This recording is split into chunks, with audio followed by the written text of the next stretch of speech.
આજે આ વિડીયોમાં આપણે મહાનુભાવોના ઉપનામ વિશે જાણીશું, જે આવનારી સ્પર્ધાત્મક પરીક્ષાઓ માટે ખૂબ અગત્યના અને ઉપયોગી સાબિત થશે. મિત્રો ચલો, મહાનુભાવોના ઉપનામ વિશે. સરદાર વલ્લભભાઈ પટેલ, તો કે સરદાર લોખંડી પુરુષ, ભારતના બિસ્માર્ક. ડૉક્ટર ચંદુલાલ દેસાઈ, છોટે સરદાર તરીકે જાણીતા. જમશેદજી તાતા, ભારતીય ઉદ્યોગના પિતામહ. વર્ગિન્સન કુરિયન, શ્વેત ક્રાંતિના જનક કહેવાય. ડૉક્ટર ઓમી ભાભા, અણુશક્તિના પિતામહ તરીકે. જામ રણજીતસિંહ, ક્રિકેટના જાદુગર. ગણેશ વાસુદેવ માવળકર, ભારતીય સંસદના પિતા. કુમારપાળ, ગુજરાતનો અશોક. શ્રીમદ રાજચંદ્ર, સાક્ષાત સરસ્વતી તરીકે.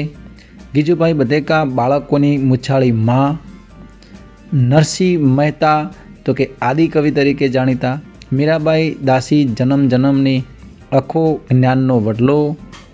નર્મદ, તો કે નિર્ભય પત્રકાર, યુગ વિદ્યાયક સર્જક. ઝવેરચંદ મેઘાણી, રાષ્ટ્રીય શાયર, કસુંબીના રંગનો ગાયક.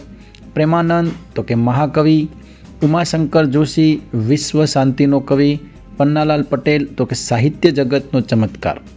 આગળ વાત કરીએ તો કે નાનાલાલ, તો કવિશ્વર તરીકે જાણીતા. કલાપી, સુરતાની વાડીનો મીઠો મુરલો. ગોવર્ધનરામ ત્રિપાઠી, પંડિત યુગના પુરોધા. તો કે મિત્રો, આવા જ વિડીયો પસંદ આવ્યો હોય તો વિડીયોને લાઇક કરશો, શેર કરવાનું ભૂલશો નહીં. અને આવા જ અવનવા વિડીયો જોવા માટે અમારી ચેનલને સબસ્ક્રાઈબ કરી લો. અને હવે પછી કયા વિષય અને ટોપિક ઉપર વિડીયો બનાવું તેને જરૂરથી કોમેન્ટમાં જણાવશો.